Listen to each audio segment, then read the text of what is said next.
Politics பேசுறான். Politics. America, Israel, ஈரானுக்கு எதிராக நடத்திவிடக்கூடிய போர் அதெல்லாம் ஒரு வாரம் 10 நாளாவே தீவிரமடைந்து நடந்து கொண்டிருக்கக்கூடிய சூழ்நிலையில் நாம் யாருமே எதிர்பார்க்காத ஒன்று, இங்கு டீசல், பெட்ரோல், கேஸ் போன்றவற்றுக்கெல்லாம் தட்டுப்பாடு வரும் அப்படிங்கிறது இவ்வளவு சீக்கிரமா யாருமே எதிர்பார்க்கல. நேற்றைக்கு மாலையிலிருந்து பெங்களூரில் ஃபர்ஸ்ட் ஆரம்பிச்சது உணவகங்களுக்கு வணிக பயன்பாட்டுக்கான சிலிண்டர் தட்டுப்பாடு. இன்றைக்கு சென்னையிலும் புதுச்சேரியிலும் ஹோட்டல்கள் பல மூடப்பட்டிருக்கின்றன. இருக்கக்கூடிய ஹோட்டல் செயின்கள்லாம் கூட மெனுவை கம்மி பண்ணி 4 குழம்பு இருக்கிற இடத்துல 1 குழம்புங்கிற அளவில் குறைத்திருக்கிறார்கள். வாடிக்கையாளர்களை மன்னிப்பு கேட்கும் விதமாக போர்டுகளை வைக்கிறார்கள். ஹோட்டல் உரிமையாளர் சங்கத்தினர் பேட்டி கொடுக்கிறார்கள். இதுதான் சிக்கல் அப்படின்னு. அடுத்து விறகு தான் போகணும், விறகு அடுப்பு பாயிண்ட் வந்து செய்யணும். அது வந்து சிரமம்.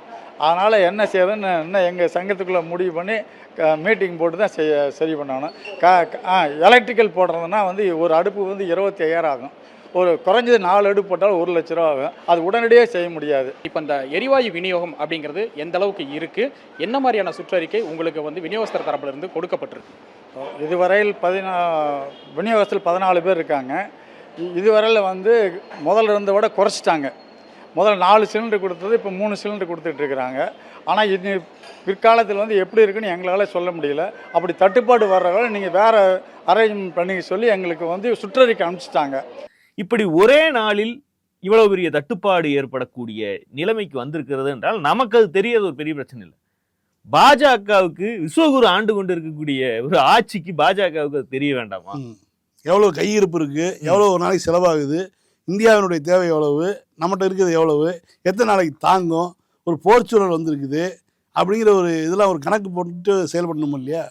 இந்தியன் ஆயில் கார்பரேஷன் வணிக பயன்பாட்டு சிலிண்டர் விநியோகத்தையே நிறுத்தியதா அறிவித்திருக்கிறார்கள்.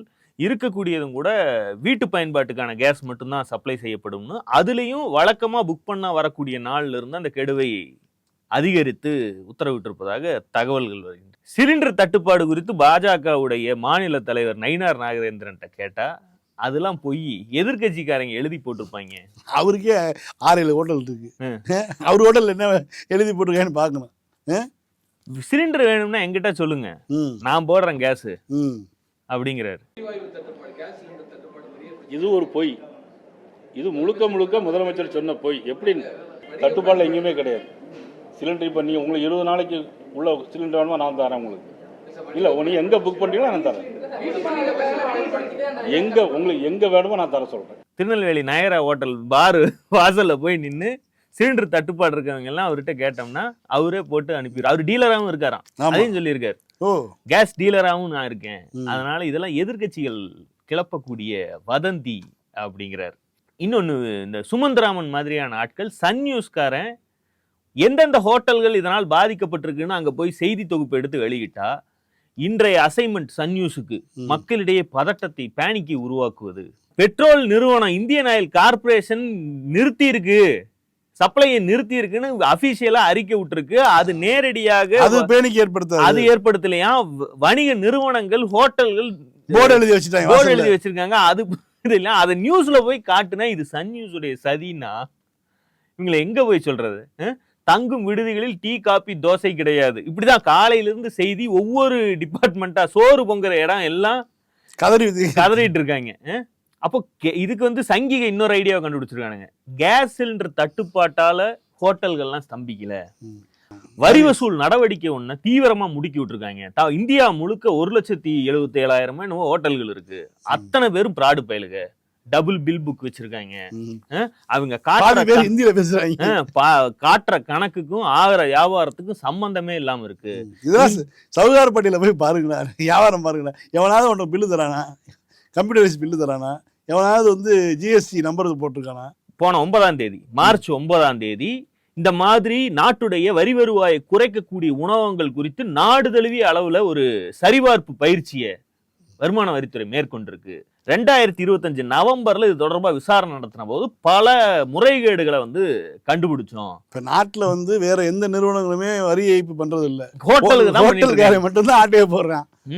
மொத்தம் 1.77 லட்சம் உணவகங்கள்ல இந்த பரிவர்த்தனை தகவல்களின் அடிப்படையில பகுப்பாய்வு செய்து பார்த்ததில் வருமான வரி வருமானத்துல அறிவிக்கப்பட்ட வருவாயுடன் ஒப்பிட்டு பார்த்தா எல்லாம் போர்ஜரியா இருக்கு. இதையெல்லாம் பார்த்துட்டு தான் மார்ச் 8ஆம் தேதி 2026 3 நாள் முன்னாடி 22 மாநிலங்களில் 46 நகரங்களில் உள்ள 62 உணவகங்கள்ல நாடு தழுவிய கணக்கெடுப்பு நடத்தப்பட்டிருக்கிறது. 408 கோடி ரூபாய் அளவுக்கு ஃப்ராட் பண்ணியிருக்காங்க. இதை நாங்க கண்டுபிடிச்சிருக்கோம். இது தொடர்பான விசாரணைகள் இப்போது நடந்து வருகிறது. இந்த நேர்மையான வரி வசூல் நடவடிக்கைக்கு பாதிக்கப்படக்கூடிய ஃப்ராடுகள் தான் இப்ப சிலிண்டர் பத்துலைன்னு கதை சொல்லி கடைய மூடிட்டு இருக்காங்க அப்படின்னு இது வந்து இந்து மக்கள் கட்சி இவருக்கு அர்ஜுன் சம்பத் இருக்காரு, அவர் அறிக்கையா விட்டு பாருங்க. எல்பிஜி ஷார்டேஜ்ங்கிறது வந்து ஒரு முகமூடி, ஒரு மாஸ்க். இந்த இல்லீகல் சிஸ்டத்துக்கு மறைத்துக் கொள்வதற்காக போடப்படுகிற முகமூடி. இந்து சொந்தங்களே அப்படின்னா கடையை மூடிட்டுல ஓடுவேன், எதுக்கு திறந்து வச்சுக்கிட்டு நீ ரெய்டு வேற வருவ, அரை வேலை சாப்பாடு வேற சமைச்சு வச்சிருக்காங்க. இது இப்படி நடந்து கொண்டு இருக்கும்போது ஒன்றிய அரசு ஒரு வேலை பண்ணுது. கச்சா எண்ணெய் விலை $130 தாண்டாத வரைக்கும் நீங்க வந்து டீசல் பெட்ரோல் விலையை உயர்த்தக்கூடாது. ஏன்னா போன வாரமே கேஸுக்கு உயர்த்திட்டாங்க. ஆமா, கேஸுக்கு உயர்த்தியது எந்த சத்தமும் இல்லாம நாட்டுல அது ரொம்ப நார்மல்ங்கிற மாதிரி ஏற்றுக்கொள்ளப்பட்டு விட்டது. $130 வரைக்கும் ஏத்தக்கூடாதுன்னா என்னன்னா ஏற போகுது. அது $130 போயிருச்சுன்னா அது எங்க கையில் இல்ல, ஏத்தித்தான் ஆகணும், வேற வழியே கிடையாது. அப்ப 3 வருஷமா ரஷ்யாட்ட வந்து ஆயில் வாங்கினாங்க, மார்க்கெட் ரேட்டுக்கு தான் வாங்கினாங்க. சந்தை விலையை விட ஒரு பேரலுக்கு $25 குறைவா வாங்கினாங்க. அப்ப எவ்வளவு லாபம் கிடைச்சிருக்கும்? அந்த லாபத்தெல்லாம் வந்து எங்க போச்சு அந்த லாப காசுலாம்? இப்ப மட்டும் வந்து $130 போச்சுன்னா வந்து ஏறுனா அது வரைக்கும் வந்து நீங்க ஏத்தாதீங்க, அதுக்கு மேல போனா ஏத்திக்கிங்கன்னு சொன்னா 2014 கச்சா எண்ணெய் விலை குறைய அது குறையறதுக்கு நேரா ஏன் நீ விலையை குறைக்க மாட்டேங்கிறன்னு கேட்டோம். யூபிஏ அரசாங்கம் இருந்த போது உலகம் முழுக்க கச்சா எண்ணெய் விலை உயர்ந்ததால பெட்ரோல் டீசல் விலையை உயர்த்ததான் அன்றைக்கு சொன்னாங்க. அதுல ஒரு லாஜிக் இருந்துச்சு. அது உயரும் போது ஏத்தரைன்னா இப்ப கச்சா எண்ணெய் விலை 2014 குறைஞ்சிட்டு தானே இருக்கு. குறையும் போது நீ ஏன் விலையை குறைக்கலன்னு கேட்டா இதற்கும் ஒன்றிய அரசுக்கும் எந்த சம்பந்தமும் கிடையாது. ஒன்றிய அரசுடைய கட்டுப்பாட்டிலேயே இல்லை இந்த நிறுவனங்கள். பெட்ரோலிய நிறுவனங்கள் உலகளாவிய சந்தை மதிப்புக்கு ஏற்றபடி கச்சா எண்ணெயுடைய விலைக்கு ஏற்றபடி அவர்களாகவே ஏற்றிக் கொள்ளலாம், அவர்களாகவே இறக்கி கொள்ளலாம். அது யூபிஏ கவர்மெண்ட்லயாவது ஒரு குறிப்பிட்ட நாட்களுக்கு ஒரு தடவை 10 நாளைக்கு 20 நாளைக்கு ஒரு தடவை மாற்றம் செய்வாங்க. மாற்றம் செய்யும் போது அது வந்து ₹1 ஏறுறது ₹2 ஏறுறதுன்னு ஒரு ரவுண்ட் ஃபிகர் வந்துகிட்டு இருந்துச்சு. இவங்க என்ன பண்ணாங்கன்னா தினசரி ஏத்தக்கூடிய வேலையை செஞ்சோன்னே அது ஒரு செய்தியே இல்ல. 5 காசு 3 காசு இப்படியே ஏத்திட்டு இருந்தா அது 10 நாள்ல ₹1 ₹2 வந்துடும். ஆனா அது மக்கள் மத்தியில அது ஒரு பெரிய பிரச்சனையே இல்லைங்கிற அளவுக்கு நார்மலைஸ் பண்ணாங்க. இப்ப அது ஒரு மேட்டரே கிடையாது. இப்போ இந்த அளவுக்கு ஆக்கி விட்ட பிறகு இவங்க என்ன சொன்னாங்க, ஒன்றிய அரசுக்கும் பெட்ரோலிய நிறுவனங்கள் விலை ஏற்றுவதற்கும் சம்பந்தமே இல்லைனாங்க. இன்னைக்கு $130 வரைக்கும் நீ ஏத்தக்கூடாதுன்னு நீ உத்தரவு போடுவியா அவன் கேட்டுக்கிறான்னா அப்ப 10 வருஷமா மக்கள் காதுல ஏறி நீ பூ சுத்திட்டு இருந்தேங்கிறது தானே அதனுடைய பொருள். ஊடகங்கள் ஒரு பக்கம், அதாவது மக்கள் அவதிப்படுறாங்கிற கூட அந்த செதிலிலாதில சொல்ல அப்படி இல்லை, அதிர்ச்சியான விஷயம் சொல்ல போறாங்க, ஆனந்தமா எடுத்துக்கணுங்கிற மாதிரி. இப்ப கேஸ் தட்டுப்பாட்டால் சோறு வாங்க முடியாம மக்கள் தவிக்கலையாம். அதுக்கு பதிலாக இந்த கடைகள் இருக்குல்ல, வீட்டு ஹோம் அப்ளையன்சஸ் கடைகள்ல இண்டக்ஷன் ஸ்டவ் வாங்குறது அலைமோதல், அதுல தந்திக்காரன் போடுறான், குஷியா இருக்காங்க. இதை வாங்குவதற்கு இண்டக்ஷன் ஸ்டவ் வாங்குவதற்கு ரொம்ப ஆர்வமா இருக்காங்க அப்படின்னு அவன் செய்தி போடுறான். அப்போ மின் அடுப்புகளுக்கு மாறுவதற்கு இது ஒரு அருமையான வாய்ப்பாக கருதி மக்கள்லாம் ஆனந்தம். இந்த சாதனையை செய்வதற்கு உதவியாக இருந்த மோடிக்கு நன்றி சொல்லி ஒரு விழா எடுப்பாங்க. பால் பாயசம் வச்சு ரோட்ல இருக்க நாய் போட்ட ட்ரம்புக்கு ஒரு நன்றி, இவருக்கு ஒரு நன்றின்னு சொல்லி நியூஸே அப்படிதான் போடுறாங்க. கேஸ் தட்டுப்பாடு, மின் அடுப்புகளுக்கு திடீர் மவுசு, எவ்வளவு பாசிட்டிவா இருக்கு பாருங்க. அது இவரு பத்ரி சேஷாத்ரி அவர் வந்து நாங்கெல்லாம் வந்து இண்டக்ஷன் ஸ்டவ்வையும் OPOS குக் பாட்டுன்னு ஒன்னும் பயன்படுத்துறோம். பொதுமக்கள் வந்து எல்லாரும் பயன்படுத்த மாட்டீங்களே. அந்த ஒன் பாட் வந்து அது குக்கர்ல வைக்கிறது. அவர் என்ன சொல்றாரு, ஸ்லோ குக்கர் சொல்றாரு. அவர் வந்து இந்த மாதிரி கேஸ பயன்படுத்துறதெல்லாம் நிறுத்தி பல வருஷம் ஆச்சான். அந்த விசு சொல்ல அப்படி இல்ல, 67க்கு அப்புறம் வேட்டி கட்டுறது பேண்ட் போடுறதே நிப்பாட்டிட்டேங்கிற மாதிரி. எப்ப எல்லார் வீட்டுக்கும் கேஸ கொடுத்தீங்களோ, இலவசமா கொடுத்தீங்க, ஆமா, அதுக்கப்புறம் இதை நாங்களும் பயன்படுத்தினா மற்றவாளுக்கு எங்களுக்கு என்ன வித்தியாசம் அப்படிங்கிற மாதிரி அவர் ஸ்டாப் பண்ணிட்டாரு. அப்ப வந்து வருஷத்துக்கு 2 சிலிண்டர் வாங்கினாலே அதிசயமா தான் இருக்கு. நாங்க வந்து இந்த மாதிரி இண்டக்ஷன் நோக்கி நாங்க போயிட்டோம். இது வந்து அருமையான, அதாவது இந்த மோடி 100 ரூபா தாள் 500 தாள் இது பண்ணோன்னு சொன்னாங்க இல்ல, ஏடிஎம்ல நிக்க விட்டாங்க, எங்களை பேங்க் வாசல் நிக்க விட்டாங்க, எல்லையில ராணுவ வீரர்கள் அப்படின்னாங்க இல்ல, அதே டோன் எடுக்கிறாங்க பாருங்க. இது வந்து this is a good time to ஸ்விட்ச் to induction stoves and faster cooking methods like OPOS. OVOP மாதிரி இருக்கு. எலக்ட்ரிசிட்டி கன்சம்ஷன் வந்து கொஞ்சம் மேல போகும், பட் அத வந்து நம்ம சமாளிச்சுக்கலாம். புதுப்பிக்கப்பட்ட எரிசக்தி மாதிரியான விஷயங்களை நாடு கவனம் செலுத்துச்சுன்னா அந்த இதனால உயர போகிற மின் பயன்பாட்டையும் நம்மளால சமாளிக்க முடியும் அப்படின்னு அவர் ஒரு கருத்து. சரி, சமையல் ஓகே. பெட்ரோலு டீசலு இந்த வண்டி வாகனம் சரக்கு வாகனத்துடைய மகாபாரதத்துல எல்லாம் என்ன வண்டியா ஓட்டிட்டு இருந்தாங்க பெட்ரோல் அடிச்சு அப்படின்னு குதிரை ஏற வேண்டியதான். அதாவது என்னன்னா, நம்மளாவது வந்து சண்டை போட்டு 4 காரி துப்பிட்டு பெட்ரோலை போட்டு போனோம். சங்கிய மனசுக்குள்ளே அழுதுகிட்டு அதுக்கு முட்டும் கொடுத்துக்கிட்டு பெட்ரோலை போட்டு போனோம். அவங்களுடைய நிலைமை தான் பரிதாபத்துக்குரிய நிலைமை. அவனுங்க மோடி ஒரு போன் போட்டா முடியற விஷயம் இது.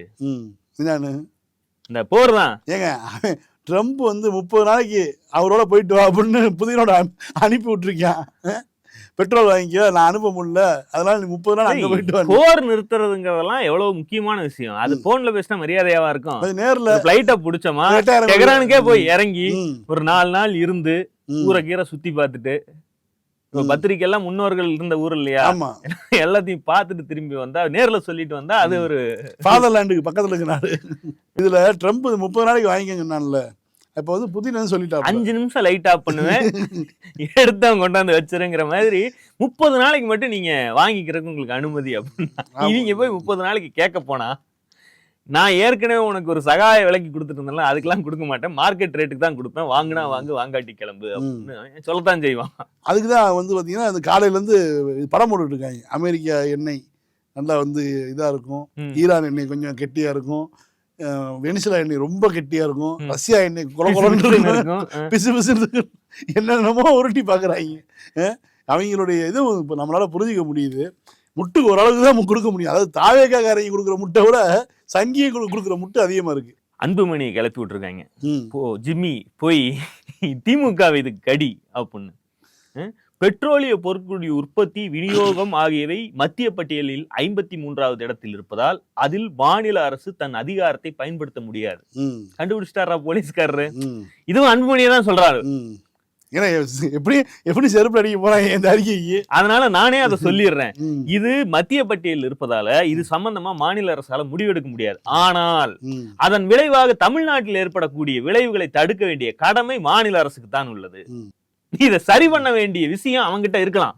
ஆனா இங்க நடக்கக்கூடிய பிரச்சனை, தமிழ்நாடு அரசு வந்து நேரடியா வெனிசுலாட்ட எண்ணெய் வாங்கி சுத்திகரிச்சு பயன்படுத்திக்கிறாரா, மல்லாக்க படுக்க வச்சு அவங்க அப்பா பேசுற வீடியோவை எல்லாம் போட்டு விட்டா இவருக்கு பின் சைடுல ஒரு டியூபை போட்டு எடுத்தா மீத்தேன் வரும். அதை வந்து சிலிண்டர்ல அடைச்சு இதுதான் புதுப்பிக்கப்பட்ட எரிசக்தி அப்படின்னு பயன்படுத்தலாம். எடப்பாடி பழனிசாமி அவரு அன்புமணியோட கம்பேர் பண்ண எடப்பாடி ஓரளவுக்கு பரவாயில்லதான். அவர் வந்து தமிழ்நாட்டில் ஏற்கனவே சில மாவட்டங்களில் சிலிண்டர் கிடைக்காததால் உணவகங்களுக்கு பாதிப்பு ஏற்பட்டுள்ளது. இந்த பிரச்சனை மேலும் தீவிரமடையாமல் இருக்க உரிய நடவடிக்கைகள் எடுத்து தக்க நேரத்தில் சிலிண்டர்கள் கிடைக்க மத்திய அரசை வந்து வலியுறுத்துறேன். ஒரு பார்ட்டு. அடுத்தது 2வது கஜலுக்கு வர்றாரு.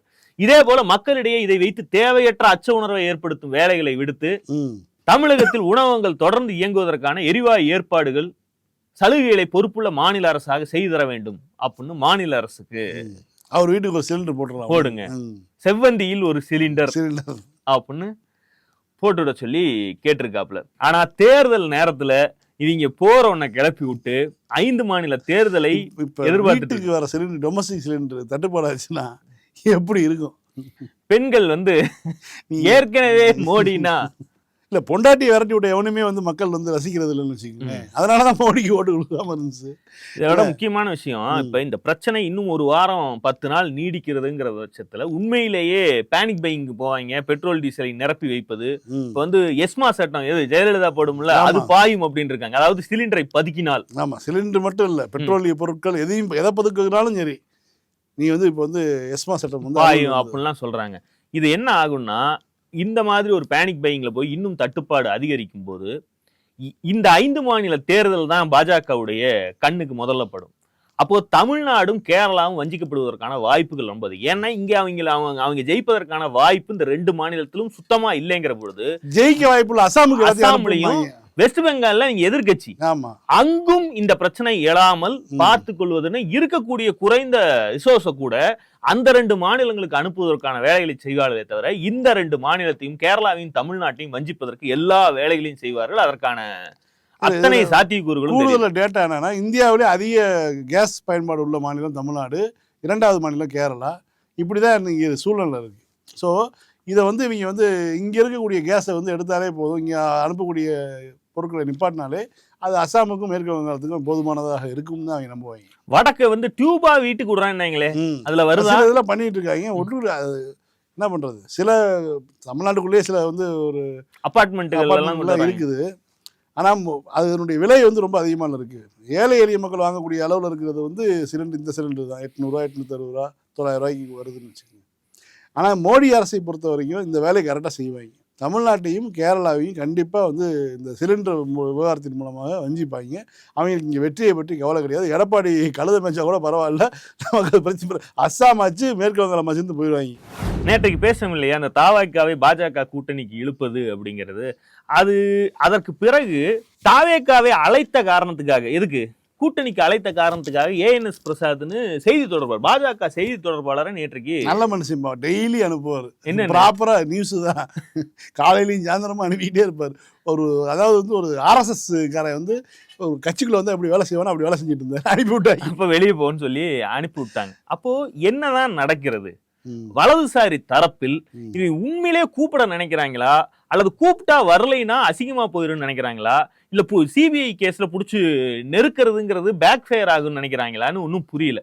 இந்த துக்ளக் சத்யான்னு துக்ளக்லயே அவங்க தான் வந்து தாவேகா மேல துக்ளக் டீம் தான் ரொம்ப ஆர்வமா இருக்குது போல இருக்கு. அவங்க ஒண்ணு சத்யான்னு ஒருத்தர், அவர் ஒரு புலம்பி இருக்காரு. ஆனா அது பல முக்கியமான மேட்டர். ஒரே விஷயம் தாங்க, காங்கிரஸ் வந்து பிச்சுட்டு போகும், தனியா நிற்கும். பாஜக எதிர்ப்பு வாக்குகளை வந்து அந்த டீம் வந்து வாங்கிடும். திமுக இருக்கக்கூடிய மதசார்பற்ற வாக்குகளை அந்த டீம் வாங்கிடும். நம்ம வந்து ஈஸியாக மங்களமாடிலாம் நினச்சாங்க. இப்போ காங்கிரஸ் போலேன்னொன்னே இப்போ எப்படியாவது வந்து விஜய் நாசமாக போனாலும் பரவாயில்ல, என்ன எப்படியாவது முட்டை கொடுத்து பண்ணு அப்படின்னு சொல்லி பாஜக தரப்பை வந்து எப்படியாவது ஓரளவுக்கு ஜெயிக்க வச்சிடணும் அப்படிங்கிற மாதிரி ஒரு இதுல தான் இருக்காங்க, மனநிலையில் இருக்காங்க. அதுல என்ன சிக்கல்னு இவர் சொல்றாரு பாருங்க. அதாவது அதிமுகவுடன் கூட்டு சேர்ந்தால்தான் திமுக அரசை வீழ்த்த முடியும் என்று நம்பிய பாஜக 2 திராவிட கட்சிகளுக்கும் எதிராக பாஜகவை முன்னிலைப்படுத்தி அரசியல் செய்து வந்த அண்ணாமலையை எடப்பாடி பழனிசாமிக்காக தலைவர் பதவியிலிருந்து மாற்றியது. இதுதான் பிரச்சனை. அவர் வந்து அதிமுகவை விட பாஜக தான் தமிழ்நாட்டில் திமுகவை வலுவாக எதிர்க்க முடியும், அதுக்குண்டான வலிமை இருக்கு அப்படின்னு தனியா ஒரு அரசியல் பண்ணாரு. அதற்கு பாஜகவினர் மத்தியில ஒரு எழுச்சி கிடைச்சது. அதை புஷ்னு தண்ணி ஊற்றி அமைக்கும் விதமாக அவரை ஓரங்கட்டின வேலையை வந்து பாஜக தான் செஞ்சது. இப்போது திமுக கூட்டணி வலுவாக இருப்பதாக கருதப்படுவதால் அதிமுக பாஜக கூட்டணியால் திமுக கூட்டணியை வீழ்த்த முடியுமா என்கிற சந்தேகத்தில் இப்போது பாஜக தவிர்த்து வருகிறது. இந்த சந்தேகத்தால் தான் தாவேக்காவை நோக்கி ஏதாவது பண்ணி கடைசியா இழுத்துற முடியுமான்ற எண்ணமே ஒரு தரப்புக்கு வருது. என்னதான் திமுக அரசுக்கு எதிரான மக்களின் அதிருப்தி பெருமளவு இருந்தாலும் எதிர்ப்பு வாக்குகளை விஜயின் கட்சி கணிசமாக பிரித்து விட்டால் அது அதிமுக பாஜக கூட்டணியுடைய வெற்றி வாய்ப்பை கெடுத்து விடும் என்பது நியாயமான சந்தேகம் தான் அப்படின்னு விஜய் கட்சியுடனான கூட்டணியை எடப்பாடி முதலில் பெரிதும் விரும்பினார். தேர்தல் மிக நெருங்கிவிட்ட நிலையில் விஜய் வந்தாலும் பாஜகவை உதறிவிட்டு அவரோடு போய் கூட்டு சேருவது என்பது பெரும் குழப்பத்தில் முடியும். முதல்ல உன்னை அப்படி போறதுக்கு பாஜக விடுமாங்கிறது ஒரு கேள்வி. 2வது, அதிமுக பாஜக தாவேகா 3ம் சேர்ந்த கூட்டணியை அமித்ஷாவால் மிரட்டி அமைக்க முடிந்தாலும் கூட தொகுதி பங்கீடுன்னு வரும்போது அது அதிமுக உதவியுடன் சட்டசபையில் நுழைந்துவிட காத்திருக்கக்கூடிய தமிழ்நாடு பாஜக பிரமுகர்களுக்கு கூட்டணிக்குள் விஜய் வந்தால் தங்களுக்கு சீட்டு கிடைக்குமா என்கிற அச்சமும் இருக்கலாம். அதனால் வேறு வழி இல்லாத நிலையில் தாவேகாவை கூட்டணியில் சேர்க்கும் எண்ணம் இல்லை என்று அதிமுகவும் பாஜகவும் கூறுகின்றன. விஜய் கட்சியால் சரியான கூட்டணி அமைக்க முடியாவிட்டால் டெபாசிட் வாங்கும் அளவுக்கு வேணா வாக்கு கிடைக்குமே தவிர, டெபாசிட் வாங்குறது என்னமோ ரொம்ப சாதாரண 17% வாக்கு வாங்கணும் தொகுதிக்கு, மிக குறைவு. அதிமுக பாஜக வெற்றி வாய்ப்பை கெடுத்த திருப்தி மட்டுமே விஜய்க்கு வந்து கிடைக்கக்கூடிய பலனாக இருக்கும். இன்றைய நிலையில் விஜயை கன்வின்ஸ் செய்து அதிமுக பாஜக கூட்டணியில் சேர்ப்பது நல்லதுதான். ஆனால் அது சவாலுக்குரிய காரியம். யதார்த்த நிலையை புரிஞ்சுக்கிற பக்குவம் விஜய்க்கு இருந்தா மட்டும்தான் அது நடக்கும். எது யதார்த்த நிலை? திமுக தோக்கடிக்கிறது இல்ல, பாஜகவோடு சேர்ந்து பாஜக கூட்டணியில் கொடுக்கறத வாங்கிட்டு அப்படிங்கிற யதார்த்த நிலை அவருக்கு புரியுமா தெரியல. ம். அதிமுகவோடு கூட்டணிங்கிற பேச்சுக்கே இடம் இல்லாமல் அண்ணாமலையுடைய போக்கிலேயே விட்டுருந்தா ம். இன்னைக்கு அரசியல் களம் திமுக விசஸ் பாஜகன்னு இருந்திருக்கும். ம். இதை கெடுத்ததுதான் கண்ட பலன். தும்பை விட்டு விட்டு வாளை பிடிப்பது இதுதான் அப்படின்னு துக்ளக் சத்யா. இப்பதான் அண்ணாமலைக்கு மறுபடியும் பில்டப் ஏத்துறாங்க. அவன் நல்லா பண்ணிட்டு இருந்தான் ஒரு பையன், அதை கெடுத்து இப்படி மங்களம் பாடி விட்டீங்களே அப்படிங்கிற இடத்துக்கு கொண்டு வந்து நிறுத்தி இருக்காங்க. ஆக மொத்தத்துல பாஜகவுக்கு உள்ளேயுமே கூட விஜயை கூட்டிட்டு வந்து உள்ள விட்டா அது பெருசாலி கட்டிட்டு சுத்தின கதையா மாறிடும். அப்புறம் அவங்க மனசுல நினைச்சிட்டு இருக்கானுங்களா முதலமைச்சராகிற கனவு, இந்த கனவோட தான் இவங்க வந்து சீட்டு கேட்போம். ஆமா, இன்னைக்கு 25 பேத்துக்கு இது நடந்தாங்க. அது என்ன நம்பர் 25? அப்போ 25வது கூடுன்னு ஏதாவது சிக்னலா அது நமக்கு தெரியல. அப்போ இவங்க மனதிற்குள்ள நாங்களே ஆட்சி அமைக்க முடியும்னு வெளியே சொல்லிட்டு இருந்தாலும் உள்ளூரையும் குறைந்தது அதிமுகவுக்கு அடுத்து பாஜகவை விட அதிகமாக தங்களுக்கு வாக்கு சதவீதம் இருப்பதா விஜய் தரப்பு நம்புது. அதுக்குண்டான சீட்டு கொடுத்தா மொத்தமா முடிஞ்சு போயிடும், அதிமுகவும் பாஜகவும் சேர்ந்து எடுக்கக்கூடிய எண்ணிக்கை கூட கிடைக்காமல் போயிடும்னு இவங்க இந்த மாதிரி பல பேர் வந்து இப்ப அச்சப்படுறாங்க. ஒரு மாசத்துல எலெக்ஷனை வச்சுட்டு இதற்கு மேல் கூட்டணி மாறுவது, கணக்குகளை கலைத்து போடுவதெல்லாம் வந்து மிக கேவலமான சந்தர்ப்பவாதமாக தான் தெரியுமே தவிர, எப்படி வச்சு பார்த்தாலும் 16ஆம் தேதி கோட் ஆஃப் கண்டக்ட் அறிவிச்சாங்க. வந்துச்சுன்னா வேலை முடிஞ்சுச்சு. அதுக்கப்புறம் வந்து நீ என்னதான் கலைச்சி போட்டு கூட்டணியில் போய் சேர்ந்தாலும் அது வந்து பிக்கப் ஆகாது, கிரவுண்டில் பிக்கப் ஆகாது. அதுதான் ரொம்ப முக்கியமான விஷயம். ஏன்னா நீ ஒரு பக்கம் பாசிசம் பாயசம்னு கதை சொல்லி 2 பேருமே எனக்கு எதிரின்னு பேசி வச்சிருக்க. நீ ஒரு பக்கம் கன்வின்ஸ் ஆகி நீ போறேன்னா அது ஜெல்லாகாதுங்கிறது தான் ரொம்ப முக்கியமான ஒரு விஷயம். இப்போ எல்லாரையும் கிளப்பி விட்டு சிடிஆர், நிர்மல்குமார், ஆதவ் எல்லாரும் வந்து பாஜக கூட்டணி இல்லைன்னு சொல்றல. நீ தான் 10-20 நாளைக்கு ஒரு தடவையாவது வெளியே வந்து மேடையில பேசுறீல, நீ சொல்லிடுறேன் அவ்வளவுதான். பாஜகவோடு குரான் மீது சத்தியமாக கூட்டணி இல்லை, பைபிள் மீது சத்தியமாக சத்தியமா சொல்றேன் கூட்டணி இல்லை அப்படின்னு 3 பேர்லயும் சத்தியத்தை போட்டினா சோழி அதை நீ செய்யறது இல்ல. நீ செய்யாததுனாலதான் இன்னைக்கு இந்த நயினார் நாகேந்திரன் நிருபர்கள் கேட்கறாங்க, அப்ப தாவேகாவோடு கூட்டணி நீங்க பேசலைன்னா அதை பற்றி இப்போது நான் பேச முடியாது. ஆமான்னு சொல்றது இல்ல, இல்லைன்னு சொல்றது இல்ல. இப்படியான ஒரு நிலைமைக்கு கொண்டு வந்து விட்டுருக்காங்க. இல்லை, இதில் இன்னொருத்த ஒரு ஒரு ஆட்சியிலும் பங்கு அதிகாரத்திலும் பங்கு அண்ணன் சொன்னதை கேட்டு ஒரு 4 பாயை சேர்ந்து ஒரு கட்சி ஆரம்பிச்சு போய் சேர்ந்தாங்க. இப்போ அவங்க வெளில வந்துட்டாங்க.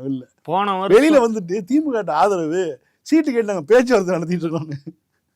யாருடா பேச்சுவார்த்தை நடத்துது? போன வருஷத்துக்கு எவ்வளவு கலையபரமா போய் நோம்பு கஞ்சி குடிச்சிட்டு வந்த, அடுத்த மாசம் தேர்தல், இப்ப எங்க குடிக்கல? அதுக்குதானே ஒரு ஒட்டகத்தை அனுப்பி விட்டாரு குடிக்கிறதுக்கு. நீ வந்து குள்ளாவை போட்டு குடிக்கணும்னு எதிர்பார்க்க மாட்டாங்களா? அதுக்கு கூட நீ கால் சீட் கொடுக்கலனா அதுதான் பிரச்சனை. அதுதான் கிளம்பி ஓடிட்டாங்க. இன்னொருத்தான் இருந்தா அவன் வந்து இளநீ விற்கிறக்கே போயிட்டான்னு சொல்லி விகடன்ல எழுதி வச்சிருந்தானுங்க. இன்னொரு பக்கம் பார்த்தா மன்சூர் அலிகான் போய் நோம்பு கஞ்சி குடிக்கும் போது எவன் வேணும் எதையோ கூட்டிட்டு வரான், நான் என் பொட்டாட்டி கூட்டிட்டு வரக்கூடாதான். வழக்கமா தனியா தான் சுத்துவாப்புல. இந்த வாட்டி வைஃபையும் கூட்டிட்டு வந்து நோம்பு கஞ்சி குடிக்கிறதுக்கு வந்து உட்கார்ந்துருக்காப்புல. இதுல இன்னொரு முக்கியமான விஷயம், ஜூனியர் விகடன்ல முதல்வர் தொகுதி எப்படி இருக்குன்னு போட்டு அவர் தான் ஜெயிக்க போறாரு, அவர் வந்து மக்கள் செல்வாக்கு நிறைய இருக்குன்னு சொல்லி விகடன்ல வருது. அவங்களே வீடியோவில் போய் எடுக்கும்போது இங்கே வந்து விஜய் தான் ஜெயிக்க போறாரு, விஜய் கட்சி தான் ஜெயிக்க போகுது அப்படின்னு வருது. அது எப்படின்னா ஒரே கம்பெனிக்குள்ள ஒரே இதுல வந்து இப்படி 2 இதா வருது. புத்தகம் வாங்கி படிக்கிறதெல்லாம் திமுக காரன் மாத்தி போட்டா செருப்பால் அடிப்பான். அந்த தற்கொலைகளுக்கு எழுத்துக்கூட்டி படிக்க தெரியாது, அதுங்க வீடியோ தான் பார்க்கும். அதனால ஈயத்தை அப்படி ஒரு சுத்து இப்படி ஒரு சுத்துன்னு சுத்தி விட்டுருக்காங்க. மீண்டும் சந்திப்போம். லைக் பண்ணுங்க, ஷேர் பண்ணுங்க, சப்ஸ்கிரைப் பண்ணுங்க, கமெண்ட் பண்ணுங்க. பாலிடிக்ஸ் பேசுறோம், பாலிடிக்ஸ்.